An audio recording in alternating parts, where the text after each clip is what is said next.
Alors bonjour vous tous, nous sommes vendredi le 23 septembre. Alors je suis tout juste devant le presbytère de Saint-Pascal. Ça doit être comme partout au Québec, c'est magnifique, hein, comme les derniers jours de cette semaine. Cette semaine, rentrée parlementaire à l'Assemblée nationale, ça a été ma première rentrée parlementaire. C'était vraiment une grosse semaine. Et je parlais d'ailleurs à Mme Marois en lui demandant est-ce que c'est toujours comme ça? Elle dit c'est vraiment exceptionnel. Alors, sans doute, vous avez pu suivre, il s'est passé bien des choses. Mais d'abord, hier, Mme Marois était à l'Apocatière dans le cadre de sa tournée des jeunes et des citoyens. Hein? Vous savez, elle fait la tournée, puis je vous invite d'ailleurs, pour ceux et celles qui pourront aller la rencontrer, c'est vraiment intéressant. Cégep de l'Apocatière et Institut de technologie agroalimentaire. Donc, en journée, à partir de l'heure du midi, au total, elle a rencontré plus d'une centaine, 110 jeunes dans différents groupes. Alors, tant à l'ITA qu'au Cégep, et les étudiants ont posé des questions. C'était vraiment intéressant. Ils étaient contents, ils étaient ravis de la voir, puis ils avaient vraiment de belles questions.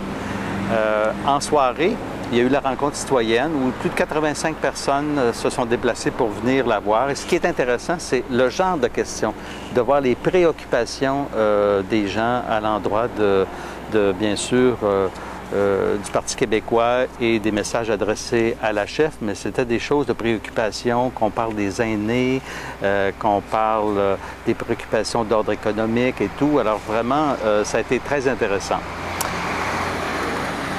Du côté de l'Assemblée nationale, de grands dossiers. D'abord, en commençant mardi, il y a eu le dépôt du deuxième rapport du directeur général des élections qui vient en fait marquer une étape nouvelle dans le processus de la nouvelle carte électorale à venir.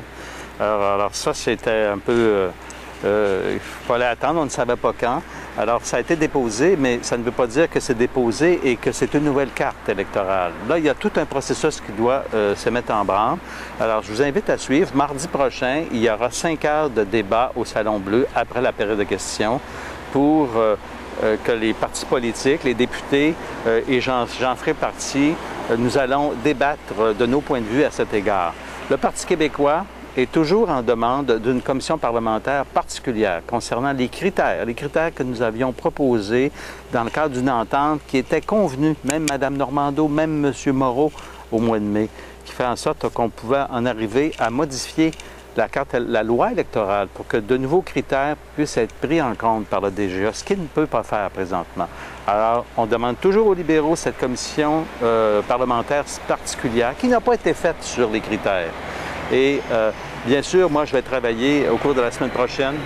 Je rencontre le nouveau ministre de la Réforme institutionnelle, M. Vallière, M. Bolduc, même s'ils ont commencé à se prononcer comme étant difficile de faire retourner les choses, M. Bolduc, je vais l'interpeller puisqu'il est maintenant responsable du Bas-Saint-Laurent et les citoyens veulent être entendus à cet égard. Il y a eu le vote libre, ça c'est vraiment historique.